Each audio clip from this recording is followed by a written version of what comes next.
Hello students, அனைவருக்கும் வணக்கம்.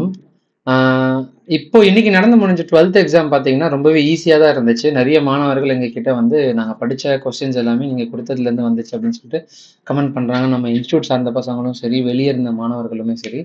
So நிறைய கொஸ்டின்ஸ், நிறைய இன்ஃபர்மேஷன்ஸ் வந்து 1 மார்க்ஸ் வைஸ் ஆகும், 2 மார்க்ஸ், 3 மார்க்ஸில் சில இம்பார்ட்டன்ஸ் வைஸ் ஆகும் நம்ம பார்த்துருந்தோம். ஸோ 11th எக்ஸாமுக்கு பார்த்தீங்கன்னா இன்னும் 1.5 நாள் தான் இருக்குது. நம்ம இப்போதுலேருந்து கால்குலேட் பண்ணால் இன்னைக்கு ஆஃப் டே, நாளைக்கு 1 டே மட்டும் தான் டைம் இருக்கு. இதுக்குள்ள நம்ம எதெல்லாம் படிக்கணும் அப்படின்றத நம்ம ரொம்ப ஞாபகம் வச்சுக்கணும். ரொம்ப கான்சியஸா பார்க்க வேண்டியது அவசியம். ஸோ தமிழ்ல 12th ஸ்டாண்டர்ட்ல எதெல்லாம் மிஸ் பண்ணிருப்பாங்கன்னு பாத்தீங்கன்னா, மோஸ்ட்லி உங்களுக்கு 1 மார்க்ல தான் நிறைய மார்க் போகும். 14 மார்க் 1 மார்க்ல வருது. அதுக்கப்புறம் அந்த இலக்கண வினாக்கள்ல இருந்து நம்ம மாத்துறது, பேச்சு வழக்கம் மாத்துறது, தமிழாக்கம் தர்றது, இதுல இருந்து ஒரு 14 மார்க். ஸோ அதை தாண்டி சிறுவினா, குருவினா, நெடுவினா, மனப்பாட செய்யுள், இதெல்லாமே நீங்க சேர்த்து பாத்தீங்கன்னா உங்களால மேக்சிமம் ஸ்கோர் பண்ண முடியும். அதுல நிறைய மார்க் போறது பாத்தீங்கன்னா இந்த 1 மார்க்கும் 2 மார்க்கும் மட்டும்தான். இந்த 1 மார்க்லயும் 2 மார்க்லயும் மார்க் ஸ்கோர் பண்றதுக்கு நமக்கு வந்து வெறும் புக் பேக் மட்டும் பத்தாது. சில புக் இன்சைட் கொஸ்டின்ஸுமே நம்ம பார்க்க வேண்டியது அவசியம். அது மட்டும் இல்லாம இலக்கண தேர்ச்சிக்கோள் கொஸ்டின்ஸுமே நம்ம பார்க்க வேண்டியது அவசியம். அந்த வகையில நம்ம இன்ஸ்டியூட் சார்பா, நம்ம அகாடமி சார்பா என்ன பண்ணிருக்கிறோம்னா, மொத்தமா இயல் 1ல இருந்து இயல் 8 வரைக்கும் இருக்கிற மொத்த இயல்களுமே இருக்கிற இம்பார்ட்டன்ட் 1 மார்க்ஸ் எதெல்லாம் வரும் அப்படின்றத மொத்தமா கம்பைன் பண்ணி நான் கொடுத்துருக்கிறேன். ஸோ இது வந்து உங்களுக்கு ரொம்பவே பயனுள்ளதா இருக்கும். அதாவது சிறுவினா, குருவினா, நெடுவினா, மனப்பாட செயல், இதை தவிர பேலன்ஸ் இருக்கிறது எல்லாமே நான் இதுல கொடுத்துருக்கிறேன். அதுக்கப்புறம் அந்த அணி கொடுக்கல. அணி, துறை, திணை,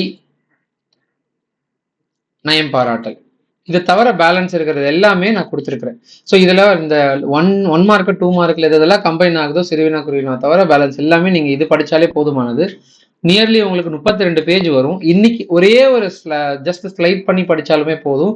அப்படி இல்லைன்னா கீழே டிஸ்கிரிப்ஷன்ல நான் லிங்க் கொடுத்துருக்கேன். இதை டவுன்லோட் பண்ணி பிரிண்ட் அவுட் எடுத்து படிச்சுக்கோங்க. ரொம்பவே யூஸ்ஃபுல்லா இருக்கும். இதுல இருக்கிறத நீங்க படிச்சாலே போதும். தேடி தேடி படிக்கணும்னு அவசியம் இல்லை. எல்லாமே கம்பைன் பண்ணி கொடுத்துட்டேன். புக் பேக்ல இருக்கிற சில கொஸ்டின்ஸ் எல்லாமே பாத்தீங்கன்னா நம்ம ப்ரீவியஸ் இயர்ல இருக்கிற கொஸ்டின் பேப்பர்ஸை நம்ம பார்த்தாலே போதும். அதுவுமே நான் இன்னைக்கு வந்து அப்லோட் பண்ண பாக்குறேன். ஓகேங்களா? ஸோ இதோட வீடியோட லிங்க் வந்து நான் டிஸ்கிரிப்ஷன்ல கொடுத்துருக்கேன். நீங்க டவுன்லோட் பண்ணி பார்த்துக்கோங்க.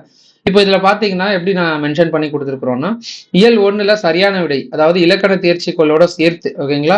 ஸோ இலக்கண தேர்ச்சிக்கோளோட சேர்த்து பார்த்தோம்னா நமக்கு மொத்தமா 6 கொஸ்டின் வரும். அதாவது இந்த இந்த இதெல்லாமே மொத்தமா 5 கொஸ்டின் பலவல் தெரிகளை கேட்பாங்க. அதோட இலக்கண தேர்ச்சிகளோட சேர்த்து கொஸ்டின்ஸ் கொடுத்துருக்கோம். அதுக்கப்புறம் புக் பேக்ல இருக்கிற அந்த பேச்சு வழக்கு எழுத்து வழக்காக மாற்றுவது, அதுக்கப்புறம் அந்த இலக்கண குறிப்பு, பகுப்பது உறுப்பு இலக்கணம், புணர்ச்சி விதி, மொழிப்பெயர்ச்சி, தமிழாக்கம் தருவது, இது எல்லாமே வந்து நான் கம்பைன் பண்ணி இயல் வைஸா நான் கொடுத்துருக்கேன். ஸோ அது மட்டும் இல்லாம இந்த இலக்கண வினாவிடையும் கொடுத்துருக்கேன். இப்போ மொழிக்கு முதலில் வரும் எழுத்துக்கள் என்னது, மொழிக்கு இறுதியில் வரும் எழுத்துக்கள் என்னது, உயிர் இரு, மெய்யிரு, இதெல்லாம் நிறைய தடவை கேட்ட கொஸ்டின்ஸ். ஸோ இது ரொம்பவே யூஸ்ஃபுல்லா இருக்கும். நான் கம்பைன் பண்ணி கொடுத்துருக்கிறேன். மற்ற நிறைய சோர்சஸ்ல வந்து இந்த மாதிரி கம்பைன் பண்ண பேப்பர் மெட்டீரியல்ஸ் இல்லை. ஸோ ரொம்பவே யூஸ்ஃபுல்லா இருக்கும். நீங்க படிச்சுக்கோங்க. உங்களோட நண்பர்களுக்குமே இந்த வீடியோவை ஷேர் பண்ணுங்க. அப்போதான் அவங்களுக்குமே பிரயோஜனப்படும். ஏன்னா தனியா வளர்றதை விட ஒரு கூட்டோட சேர்ந்து வளருது அப்படின்றது பெரிய வளர்ச்சியா இருக்கும். நண்பர்களையும் வளர விடுங்க, அவங்களுக்கும் தெரியப்படுத்துங்க. இது மட்டும் இல்லாம இந்த இயல் 2ல பாத்தீங்கன்னா இலக்கண தேர்ச்சிகள், பழவல் தெரிகை எல்லாமே சேர்த்து நான் கொடுத்துருக்கேன் பாருங்க. அதுக்கப்புறம் இல்லாம ஆசிரியர் பேரும் சம்டைம்ஸ் கேட்பாங்க. இப்ப காவியம் அப்படின்ற நூலோட ஆசிரியர் யாரு, பிரமிழ் அப்படின்னு சொல்லப்படுபவர். திருமலை முருகன் பல்லோட ஆசிரியர் யாரு, பெரியவர் கவிராயன். ஸோ இதுல எல்லாமே வந்து நான் ஆன்சர் கீயோட கொடுத்துருக்கேன். ரொம்பவே யூஸ்ஃபுல்லா இருக்கும். நீங்க படிங்க. வேற ஏதாவது டவுட் வேணும்னா நீங்க தெரியப்படுத்துங்க. மொத்தமா 8 இயல்ல கம்பைன் பண்ணி நான் கொடுத்துருக்கேன். நீங்க பாருங்க. அது மட்டும் இல்லாம எல்லாம் புக் பேக்ல இருக்கிறது எல்லாத்தையும் நான் கம்பைன் பண்ணி கொடுத்தாச்சு. மொத்தமா நீங்க பார்த்து பயனடைங்க. ஒரு இம்பார்ட்டன்ட் 2 மார்க் அண்ட் 4 மார்க் நெடுவினா எல்லாமே வந்து நான் இன்னொரு வீடியோவில் அப்லோட் பண்றேன். அந்த வீடியோவுமே நீங்க பார்த்து பயனடைங்க. ஸோ 11th எக்ஸாம் 12th எழுதின மாதிரி ஈஸியா தான் வரும். முடிஞ்ச அளவுக்கு அட்லீஸ்ட் மினிமமா படிச்சுட்டு போயிட்டு ஸ்கோர் பண்ண பாருங்க. எதையுமே தவற விட்டுடாதீங்க. எல்லா கொஸ்டினும் அட்டன் பண்ண பாருங்க. ஓகேங்களா? ஸோ எதுவுமே மிஸ் பண்ணிட்டு நீங்க வந்து வருத்தப்படுறதை விட அதை எழுதிட்டு அட்லீஸ்ட் சந்தோஷமாவது படுங்க. தப்பா தெரியல, தெரியாத கொஸ்டின் ஏதோ ஒன்று வந்துச்சுன்னா ஏதோ ஒன்று உங்களுக்கு தெரிஞ்சதை வச்சு மேனேஜ் பண்ணி எழுதுனீங்கன்னா அதுல அட்லீஸ்ட் 50% மார்க்ஸ் ஆகுது உங்களுக்கு வரும். இப்போ நீங்க நெடுவினா வந்து 6 மார்க் எழுதுறீங்கன்னா நீங்க உங்களுக்கு தெரியல அந்த 6 மார்க் ரெண்டுமேனா ஏதோ ஒன்றத்தை சிறுவினால படிச்சதை ஞாபகம் வச்சு மேனேஜ் பண்ணி எழுதுனீங்கன்னா அட்லீஸ்ட் 3ல இருந்து 4 மார்க் கிடைக்கிறதுக்கு வாய்ப்புகள் நிறையவே இருக்கு. அதனால நீங்க எதுவுமே விட்டுட்டு வராதீங்க. சில டைம்ல கிரேஸ் மார்க் கொடுக்கறதுக்கு கூட வாய்ப்புகள் இருக்கு. அதனால எல்லா கொஸ்டினும் அட்டன் பண்ணிட்டு வாங்க. 1 மார்க் எழுதுங்க, அப்புறம் மனப்பாட செய்யுள் எழுதுங்க, அப்புறம் சிறுவினா குருவினா 1 மார்க்ஸ் இலக்கண பகுதிகள் எல்லாமே சேர்த்து எழுதுங்க. ஸோ ஏதாவது தகவல் வேணும்னா நீங்க கமெண்ட்ல தெரியப்படுத்துங்க.